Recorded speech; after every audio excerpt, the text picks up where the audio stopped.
minute, c'est un symbole de progrès. La suivante, un tas de gravats.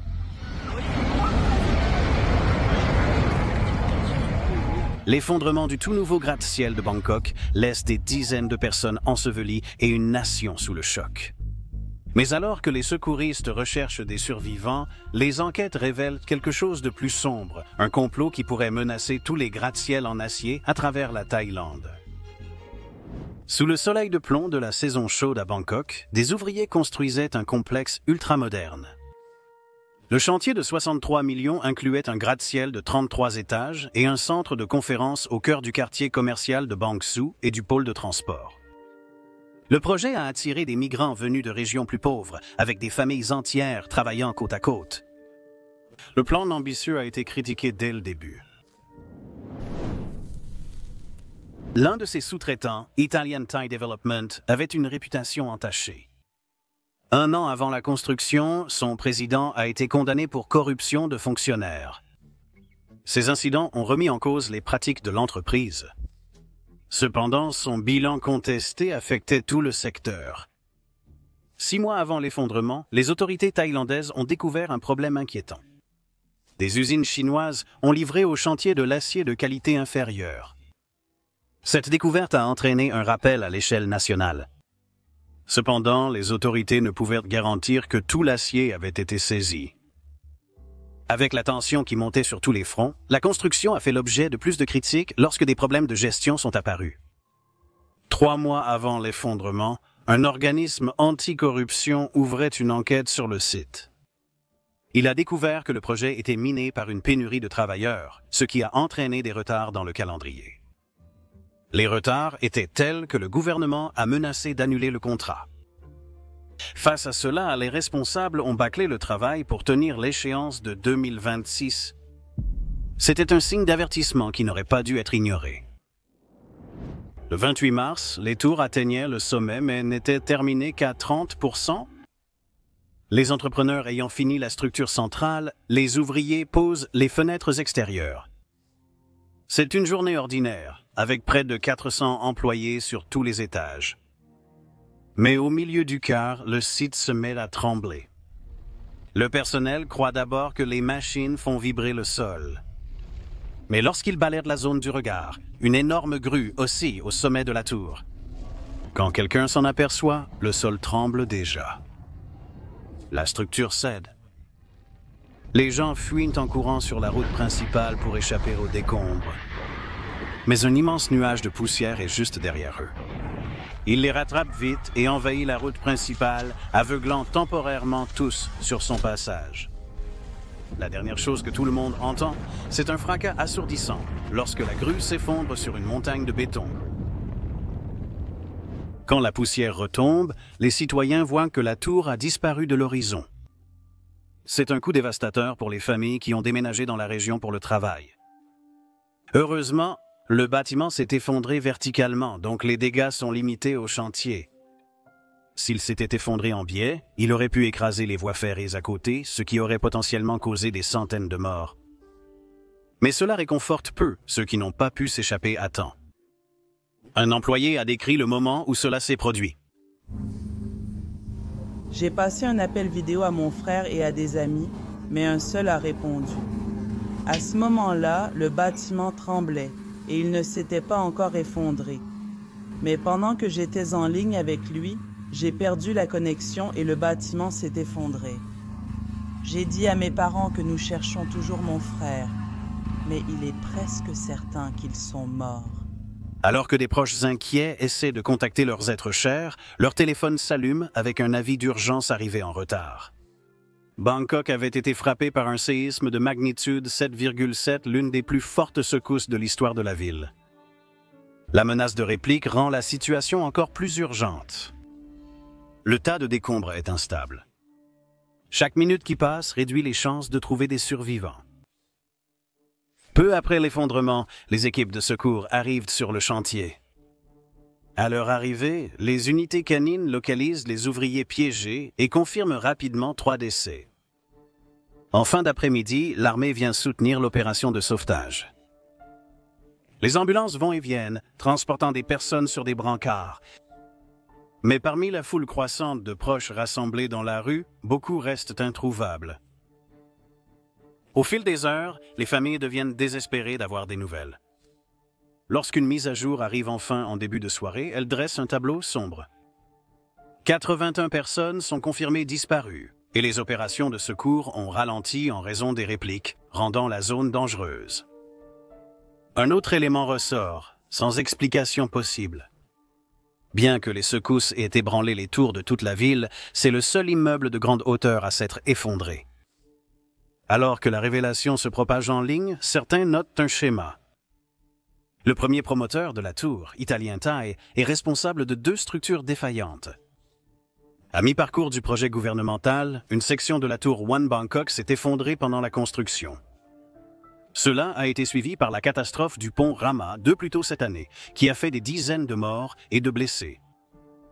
Les commentateurs notent aussi l'implication de l'entreprise dans des centaines de projets en Thaïlande. Lorsque les médias grand public rapportent ce lien, cela répand une atmosphère de panique à travers tout le pays.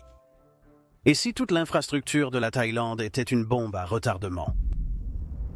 Le lendemain matin, les opérations de secours ont atteint une étape critique. Les survivants risquaient la déshydratation à cause de la chaleur. La chaleur compliquait aussi la localisation des survivants par les secours via caméra thermique. Les secouristes ayant détecté des signes de vie sous les décombres, les pompiers ont alors utilisé des engins lourds pour retirer les débris. À l'arrivée du Premier ministre à midi, au moins 78 personnes restaient portées disparues. Elle a annoncé que le gouvernement thaïlandais avait lancé une enquête urgente qui promettait des réponses sous 7 jours. En raison des problèmes du secteur, les autorités ont vite suspecté l'utilisation d'acier de mauvaise qualité lors de la construction. Ils ont envoyé des échantillons des poutres en acier utilisées dans le bâtiment pour analyse et ont interdit aux entrepreneurs d'entrer sur le site. Le gouvernement chinois a dépêché un spécialiste des séismes pour examiner la conception de la tour. Après avoir examiné les dégâts, l'ingénieur a confirmé qu'un nouveau bâtiment aurait dû être conçu pour résister au séisme. Les responsables ont commencé à collecter des preuves à partir des documents sur place. Mais lorsqu'ils ont fouillé le bureau de chantier cet après-midi-là, ils n'ont pas pu trouver les plans de la tour ni d'autres informations essentielles. Simultanément, une équipe de médias locaux couvrait l'incident depuis la voie ferrée voisine. En filmant, ils ont vu des personnes porter des dossiers dans la cour de triage. Le groupe parlait une langue étrangère et est vite parti en voiture après avoir été confronté. L'incident a été signalé à la police, qui a arrêté 4 Chinois le lendemain. Les sources varient, mais ils ont été trouvés en possession d'au moins 32 dossiers du projet, y compris les plans disparus. L'un des hommes a affirmé être chef de projet.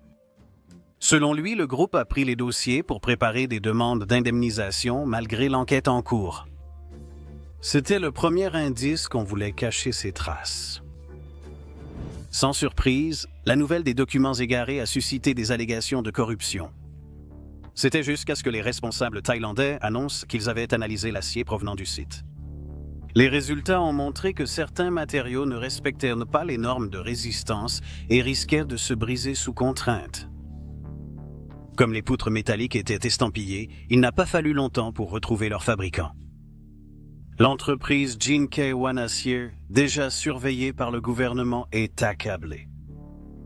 Quelques mois avant la catastrophe, un incendie mortel a touché son usine et l'inspection a révélé de nombreuses infractions à la sécurité. L'usine utilisait du matériel obsolète, négligeait la sécurité et violait l'environnement, entraînant la suspension de sa licence par les autorités. Pendant que les autorités évaluaient l'ampleur du problème, le bilan humain s'alourdissait. 13 personnes ont été confirmées mortes et les secouristes peinaient à trouver des survivants. C'était la pire nouvelle possible pour les proches en larmes. Je priais pour qu'ils aient survécu, mais quand je suis arrivé ici et que j'ai vu les ruines, où pouvaient-ils être? Dans quel coin? Sont-ils encore en vie? Je continue de prier pour que les 6 soient encore en vie.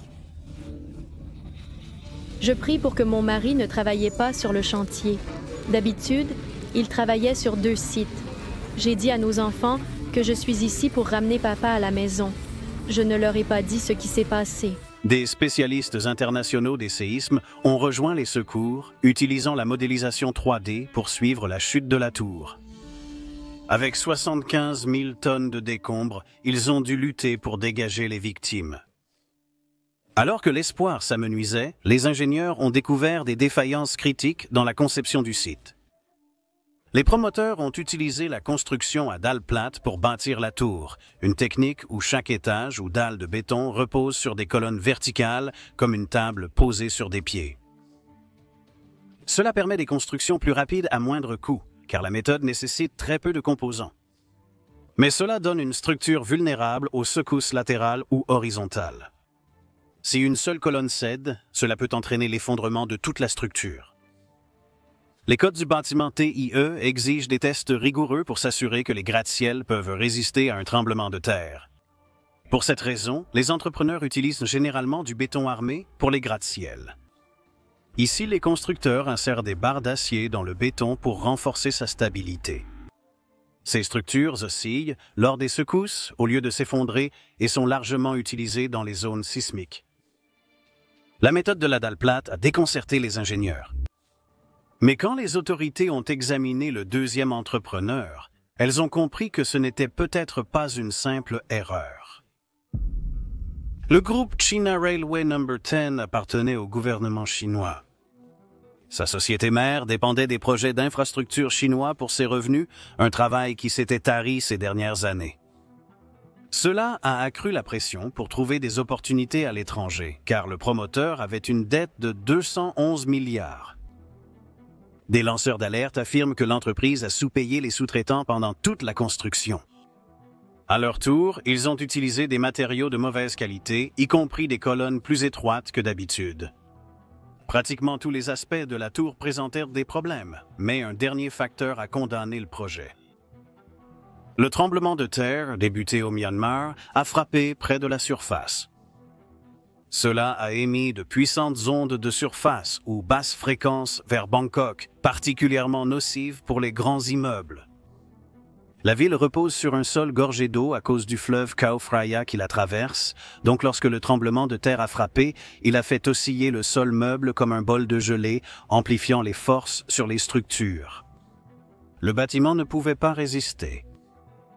L'ingénierie de la tour étant clairement responsable de l'effondrement, les autorités ont modifié leur approche.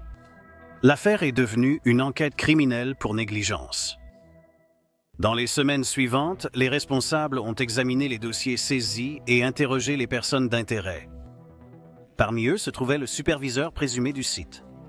Interrogé, l'ingénieur a déclaré ne pas avoir été superviseur depuis 20 ans.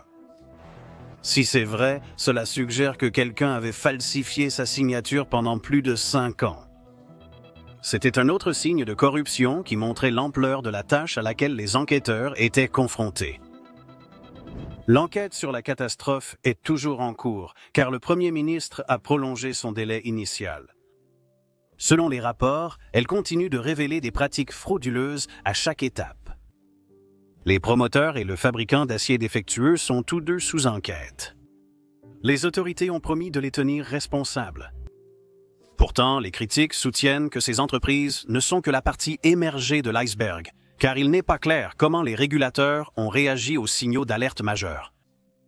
Beaucoup s'interrogent aussi sur la sécurité des infrastructures en Thaïlande, ce qui a mené à des inspections nationales. À ce jour, 92 vies ont été perdues et 4 personnes sont toujours portées disparues.